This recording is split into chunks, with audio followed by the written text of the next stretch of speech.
శివుడు బోలాశంకరుడు అభిషేక ప్రియుడు, కోరిన కోరికలు తీర్చేటువంటి ప్రదాత అనేటువంటిది పురాణాలు చెప్తూ ఉన్నాయి. పరమశివుడిని ప్రసన్నం చేసుకోవటానికి భక్తులు అనేక మార్గాలు అన్వేషిస్తూ ఉంటారు. పండితుడి దగ్గర నుంచి పామరుడు వరకు ఓం నమ శివాయ అని స్మరిస్తే చాలు కష్టాల్లో ఉన్నటువంటి మానవుల్ని గట్టెక్కిస్తారని నమ్మకం. పరమశివుడికి చేసేటువంటి పూజల్లో ప్రధాన ఘట్టమైనటువంటిది రుద్రాభిషేకం, లోక కళ్యాణం. అదేవిధంగా కష్టాల్లో ఉన్నటువంటి వారిని గట్టెక్కించడానికి రుద్రాభిషేకం ఎంతగానో ఉపయోగపడుతుంది అంటున్నారు పండితులు.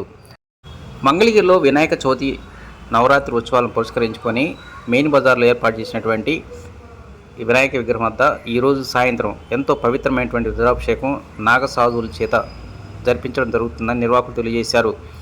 2017లోనే ఇలాంటి రుద్రాభిషేకం అనేటువంటిది మెయిన్ బజార్లో ఏర్పాటు చేశారు. తిరిగి రెండోసారి ఈ కార్యక్రమాన్ని ఎంతో భారీ ఏర్పాట్లతో చేస్తున్నట్టు నిర్వాహకులు తెలియజేశారు. భారీ వర్షాలు సైతం లెక్క చేయకుండా ఈ కార్యక్రమాన్ని పూర్తి చేస్తున్నట్టు వారు తెలిపారు.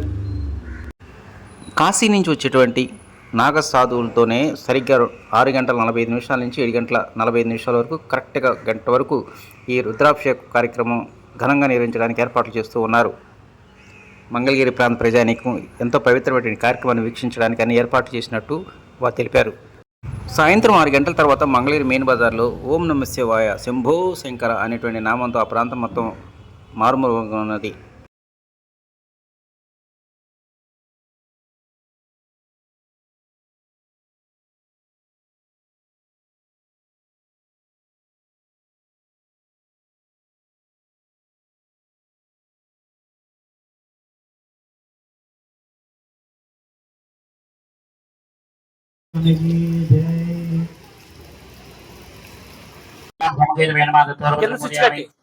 కింద స్విచ్ కట్టి అవతల చివరి స్విచ్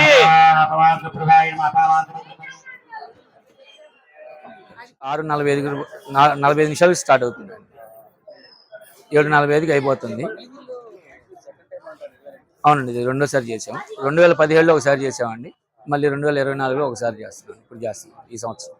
108 బిందుల నీళ్ళతో స్వామివారికి అత్యంత వైభవంగా అభిషేకం జరుగుతుంది. అలాగే మరి 6:45 ఎగ్జాక్ట్గా 6:45 నుంచి 7:45 వరకు ఈ మహారుద్రాభిషేకం కార్యక్రమం జరుగుతుంది. ఈ మహారుద్రాభిషేకం వచ్చేసి ఇద్దరు ప్రముఖ అఘోరాలు కాశీ దగ్గర నుంచి వచ్చేసి ఈ మహారుద్రాభిషేకం కార్యక్రమం జరిగింది.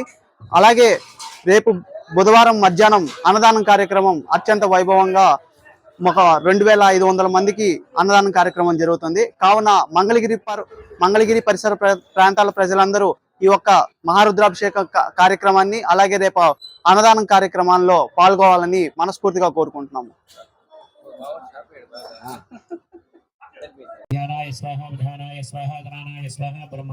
మరలా అన్నిటి మీద నీళ్లు జల్లండి.